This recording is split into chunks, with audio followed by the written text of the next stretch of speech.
बिस्मिल्लाहिर्रहमानिर्रहीम, अस्सलाम वालेकुम। मैं हूं एहसन अमान और आज एक इंतहाई अहम मौजू के साथ आपकी खिदमत में हाजिर हूं, जो सियासी है भी और नहीं भी। इस मुल्क में मज़हब फरोशी इंतहाई मुनाफा बख्श धंधा है। यहाँ मुफ्तियान कराम, सज्जादा नशीनों और आलिम फाजिल अफराद और सहाफ़ियों से लेकर जाहिल अंगूर के बागात या फैक्ट्री में काम करने वाले तक सब मज़हब बेचते रहे हैं और बेच रहे हैं। मुझे इनके मज़हब फरोश रवैये से कतन कोई सरोकार नहीं, क्योंकि पाकिस्तान में मज़हब एक जिन्स की तरह बेचा जाता है और इसके तरह तरह की दुकानें मौजूद हैं।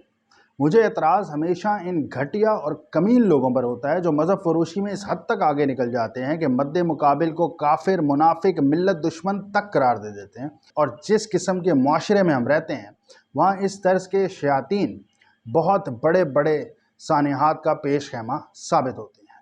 माजी करीब में नज़र डालें तो ताकतवर अनासिर ने सियासी तौर पर काबू न आने वाले बड़े नामों को मज़हब का सहारा लेकर ही ठिकाने लगाया। इस रियासत ने मज़हब के नाम पर सबसे बड़ा नुकसान मोहतरमा बेनज़ीर भुट्टो की शहादत की सूरत में झेला। गो कि इस पर बहुत से सवालात हैं, ताहम मरकज़ी इल्ज़ाम मजहबी शिद्दत पसंदों पर ही आयद किया जाता है। दूसरी जानिब 3 बार के वज़ीर आज़म या नवाज शरीफ हों या वज़ीर दाखिला एहसन इकबाल, वज़ीर दिफा ख्वाजा आसिफ हों या गवर्नर पंजाब सलमान तासीर, सबको मज़हब के नाम पर निशाना बनाया गया। श्रीलंका के मासूम शहरी का अंधोनाक कत्ल भी मज़हब फरोशों की ही एक दास्तान थी, जो हमारी रियासत के चेहरे पर बदनुमा तरीन दाग बन चुका है। मुल्क की कई बड़ी जमातों के नामवर रहनुमा कौम, मुल्क और रियासत की जंग लड़ते लड़ते जान की बाजी हार गए, मगर ये मज़हब फरोश अब भी बाज आने का नाम नहीं लेते। इतने बड़े नुकसानात के बावजूद अपनी चंद टके की सहाफ़त या सियासी वाबस्तगी की खातिर ये लोग अब भी मुखालफिन के खिलाफ मज़हब कार्ड इस्तेमाल करने से गुरेज नहीं करते। खुदा जाने इस मुल्क का दस्तूर कब इल्ज़ाम लगाने वालों पर गिरफ्त करेगा। मज़हब फरोशी की हालिया दास्तान आज ही सामने आई पाकिस्तान और इसराइल की तिजारत के नाम से।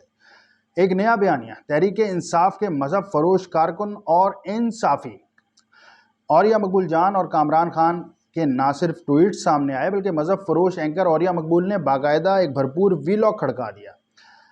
मैं सबसे पहले ये बयान कर दूं कि मैं जज्बाती बयानिए के कतई हक में नहीं हूँ। इसराइल नापाक तरीन रियासत है, गासिब तरीन रियासत है, मगर एक हकीकत है, जिस तरह लिसानियत में डूबे अरबों ने तुर्क खिलाफत के सीने में खंजर घोंप कर इसके क़याम की राहें हमवार की, वो भी एक हकीकत है। मैं ये भी तस्लीम करता हूँ कि इसराइल दुनिया में पाकिस्तान का वाहिद नज़रियाती मुखालिफ है, मगर ये भी हकीकत है कि इसराइल के ख़िलाफ़ लड़े जाने वाले तमाम मार्कों में अरबों ने लिसानियत के नारे बुलंद किए और हम मज़हब का आलम लिए इन जंगों में कूद पड़े, जिसका हमें कोई फ़ायदा नहीं हुआ। मिस्री ख़ुद को फ़िरऔन की औलाद करार देते हुए बनी इसराइल पर चढ़ दौड़े। अल्लाह ने इन्हें वो ज़िल्लत दिखाई कि शायद कि दुनिया शायद है। इराक़ी ख़ुद को नमरूद की औलाद करार देते हैं, तो सऊदी एक कबायली तासुब में डूबे हुए अरब रियासत, इनका दीन से क्या लेना देना है। मेरा सवाल ये है कि अगर नज़रियात ही ताल्लुकात बनाने के लिए अहम हैं, तो हम इन नस्ल परस्तों के पीछे क्यों लगे हुए हैं।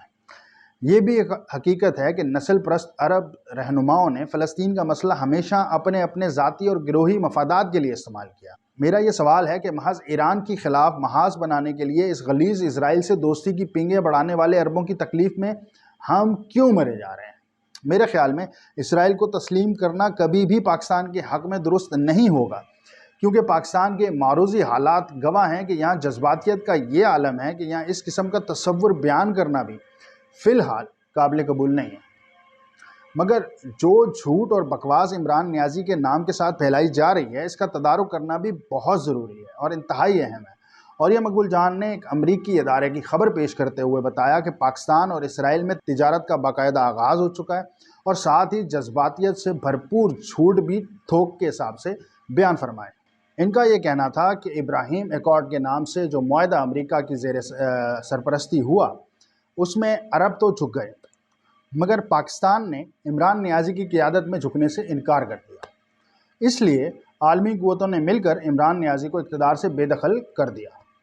मोहतरमा औरिया मकबूल जान साहब, पाकिस्तानियों की ना तो जहन इतने छोटे हैं, ना पाकिस्तानियों की अकल इतनी माऊफ़ हो चुकी है, ना पाकिस्तानियों की यादाश्त इतनी कम है। यही इमरान नियाज़ी इक़्तिदार से निकाले जाने के बाद ایک نہیں، دو نہیں، کئی مرتبہ یہ بول چکا ہے کہ نیب تو میرے کنٹرول میں نہیں تھی، اور مجھے تو معمولی بل پاس کروانے کے لیے بھی ایجنسیوں کا سہارا لینا پڑتا تھا بندے پورے کرنے کے لیے۔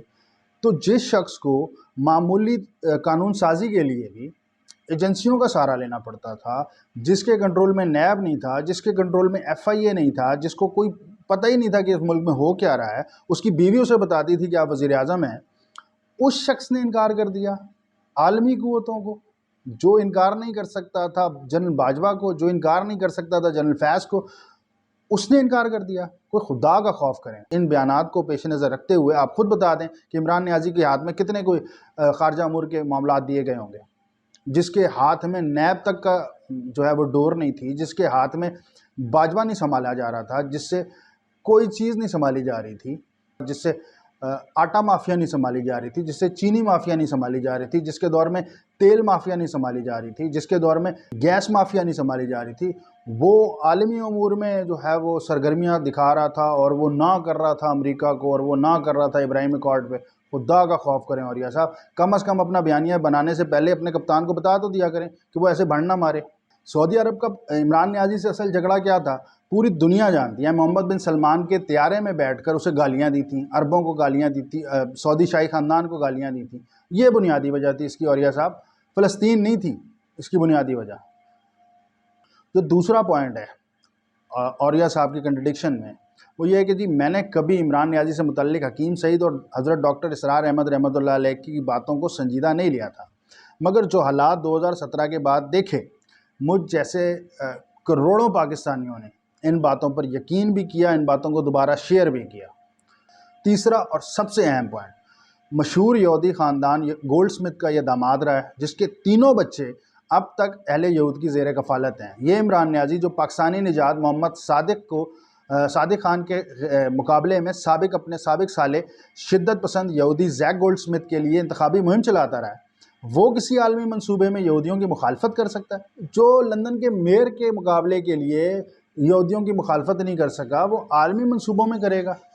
تو خدا کا خوف کریں، کوئی عقل کو ہاتھ ماریں۔ اور عمران نیازی اگر اتنا بڑا چیمپئن تھا، اتنا سخت گیر اور نظریاتی مومن تھا، تو فیصل بن خلد نامی پاکستان کا واحد یہودی شہری 2019 میں پاکستانی پاسپورٹ پہ اسرائیل کیسے گیا، اور جا کر اس نے عمران نیازی کو ٹویٹ میں ٹیگ کیوں کیا؟